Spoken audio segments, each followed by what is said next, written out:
Peristiwa Rengas Dengklok pada 15 Agustus 1945 di Laboratorium Bakteriologi Jakarta Pusat diadakan pertemuan beberapa pemuda dan mahasiswa. Pemimpin pertemuan tersebut adalah Soekarni dan Hairul Saleh. Apakah kalian telah mendengar berita terbarunya? Belum, memangnya apa itu, Bung?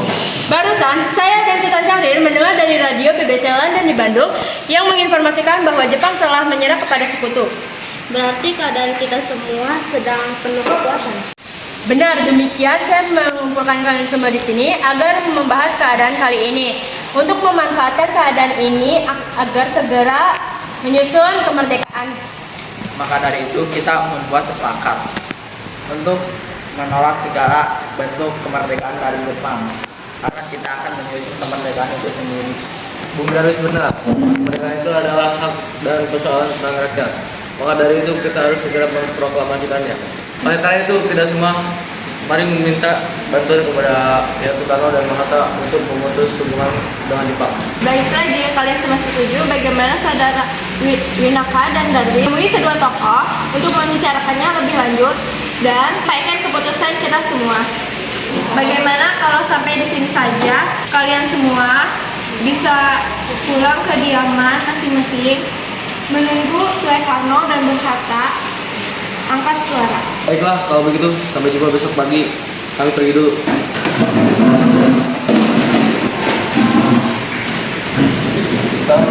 Waalaikumsalam. Dan Darwis tiba di kediaman Soekarno di Jalan Pengasaan Timur, nomor 56, Jakarta, sekitar pukul 9 WIB. Keduanya menyampaikan hasil keputusan rapat. Pada pertemuan itu, datang beberapa tokoh nasionalis seperti Mohatta, Iwan Kusumakili, Samsi Guntara, Suwidro, dan Ahmad Subarjo. Assalamualaikum. Waalaikumsalam. Ada apa gerangan saudara kemari? Silakan masuk terlebih dahulu. Silakan duduk. Silakan duduk, Bung. Ada perlu apa kalian seperti ini, Bung? Maka hari tadi siang kami golongan pemerintah setuju agar segala dibutuhkannya kemerdekaan Indonesia oleh Bung Karno dan Bung Hatta. Apa yang katakan Darwis itu benar? Sebaiknya kita rencanakan diputuskan oleh PPKI. Namun, saya sarankan Bung Karno dan Bung Hatta untuk melakukan pemutusan kerjasama dengan Jepang, karena kemerdekaan itu adalah milik kita, bukan milik Jepang. Kedatangan kami di sini ingin mendesak agar proklamasi kemerdekaan Indonesia dilakukan pada besok pagi, tanggal 16 Agustus 1945. Baiklah. Untuk sementara waktu, silakan Bung Darwis dan Bung Rekana pulang ke kediamannya masing-masing. Hal itu biar nanti saya rundingkan. Baiklah, terima kasih. Assalamualaikum. Waalaikumsalam. Darwis dan Witana pun pulang ke kediaman masing-masing. Sementara itu, para golongan tua tetap berkumpul di kediaman IR Soekarno untuk merundingkan hasil rapat para pemuda yang telah dibicarakan oleh Witana dan Darwis tadi. Apa pendapat saudara mengenai hasil rapat pemuda tadi? Kemungkinan kita tidak dapat memenuhi permintaan para pemuda tersebut karena hal itu sangat mendadak dan terburu-buru. Benar, sebaiknya kita jangan gegabah dalam mengambil keputusan. Menurut saya, sebaiknya kita mempertahankan PPKI terlebih dahulu dan mengadakan sidang kembali. Baiklah, pada tanggal 16 Agustus nanti kemungkinan kita akan melakukan sidang PPKI untuk membicarakan proklamasi kemerdekaan Indonesia selanjutnya. Bung Hatta, Bung Ahmad, mungkin sekian saja perbincangan kita kali ini. Sementara itu, menjelang 16 Agustus 1945, tepat pukul 24 WIB di Asrama Baperti, Cikini 71 Jakarta, para pemuda berkumpul yang dihadiri oleh Soekarni, Yusuf Kunto, Dr. Muwardi, Sudanso Singgi, dan Hairul Saleh. Begini, menurut laporan Witana dan Darwis, setelah bertemu Soekarno dan Bung Hatta, nampaknya golongan tua akan kita walaupun sudah didesak seperti tadi, kita harus mempunyai jalan keluar dari sini. Benar sekali, ada saran? Bagaimana jika kita mengaksikan Soekarno dan Bung Hatta kita akan menghasilkan mereka, Bu? Bagaimana dengan Rengas Dengklok, suatu kota di KW dan di KW? Tempat ini merupakan markas kota di bawah Sudarjo Subeno dan letaknya di bawah komando Peta Purwakarta yang mempunyai hubungan erat dengan Daidan Peta di Jakarta. Para pemuda pun menyetujui ide Sudarso Singgih tersebut. Tepat pukul 4.00 WIB, IR Soekarno dan Moh Hatta dibawa oleh sekelompok pemuda menuju Rengas Dengklok. Rombongan ini berangkat dari kediaman Soekarno yang dikawal oleh pasukan Peta di bawah pimpinan Sudarso Singgih.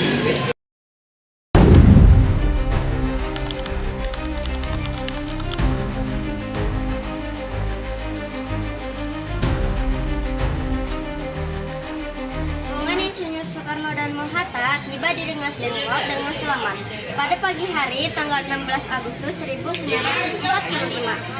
Soekarno-Hatta berada sehari penuh di Rengas Dengklok.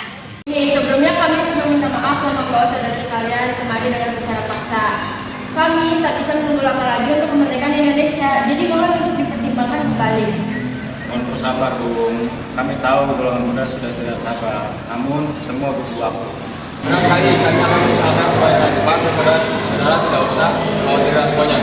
Upaya pemuda untuk menekan Insinyur Soekarno dan Moh Hatta tidak berhasil karena wibawa dan karismatik keduanya. Para pemuda merasa segan untuk melakukan penolakan.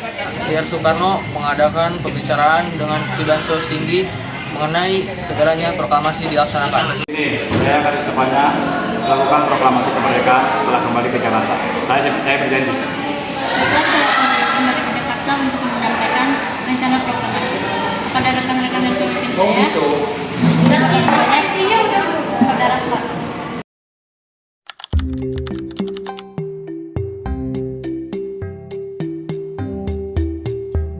Bagaimana saudara Witana? Apakah saudara setuju jika proklamasi tersebut dilaksanakan di Jakarta? Baiklah, saya setuju. Setelah ini, Yusuf Koto akan mengatakan Anda dan sekretaris pribadi Anda pergi ke Rengas Dengklok untuk menjemput Soekarno dan Hatta. Dan sepakatlah para golongan tua dan para pemuda, proklamasi akan dilaksanakan di Jakarta. Semula Soekarno menolak pelaksanaan proklamasi tersebut di Jakarta. Namun setelah Ahmad Subarjo memberi jaminan, Soekarno menyatakan kesetujuannya. Diputuskan pada malam itu juga agar semuanya kembali ke Jakarta. Sekitar pukul 23 WIB, rombongan dari Rengas Dengklok tiba di Jakarta ketika Insinyur Soekarno dan Moh Hatta datang ke rumah Laksamana Maeda.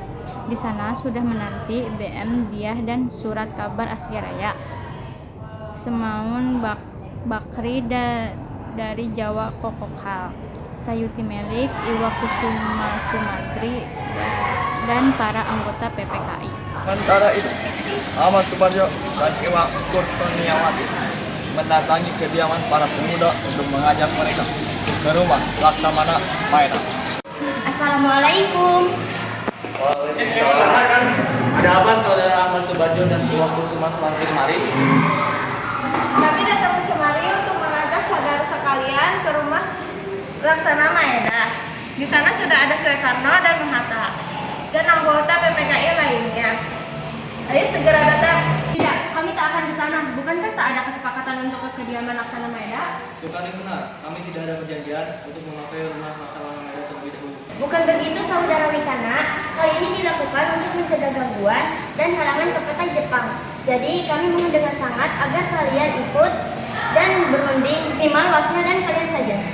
Kemudian, para pemuda sepakat bahwa yang akan datang hanyalah Khairul Saleh dan Sukarmi sebagai wakil para pemuda.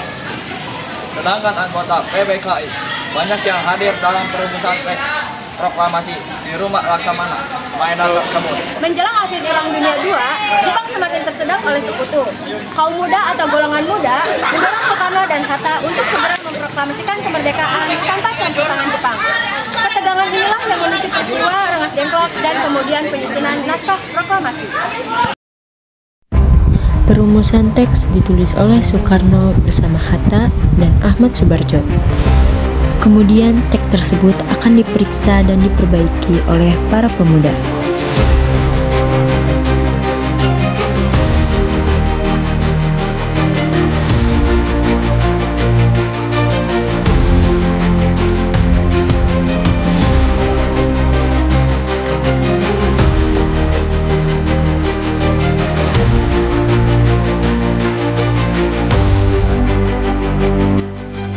kemudian diketik ulang oleh Sayuti Melik menggunakan mesin ketik pinjaman dari Mayor Nisijima.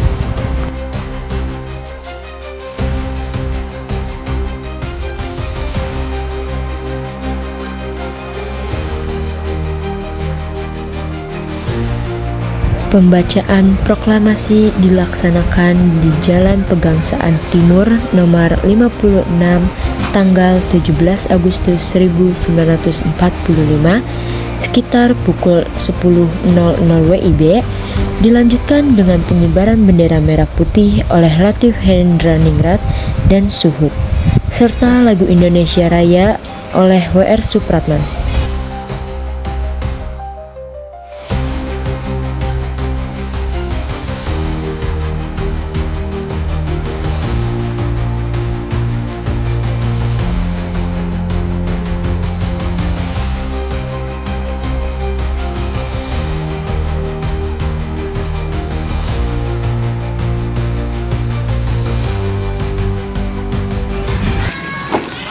Ya, siap.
Pembacaan proklamasi.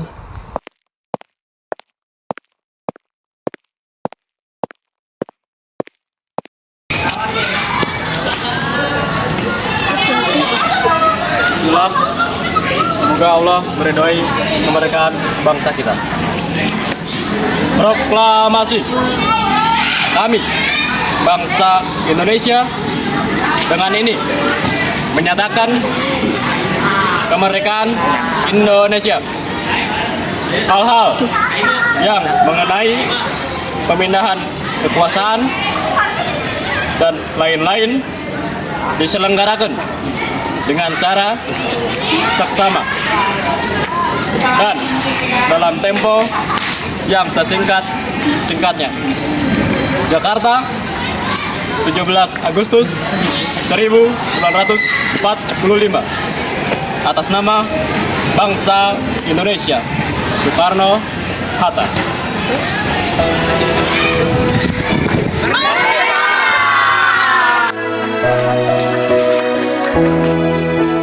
Di balik kibaran sang saka merah putih, tersimpan kisah heroik pengorbanan tanpa batas. Mari kita jadikan momentum ini untuk menyalakan kembali api semangat perjuangan, menjunjung tinggi nilai-nilai luhur, dan meneruskan estafet kepemimpinan dengan integritas.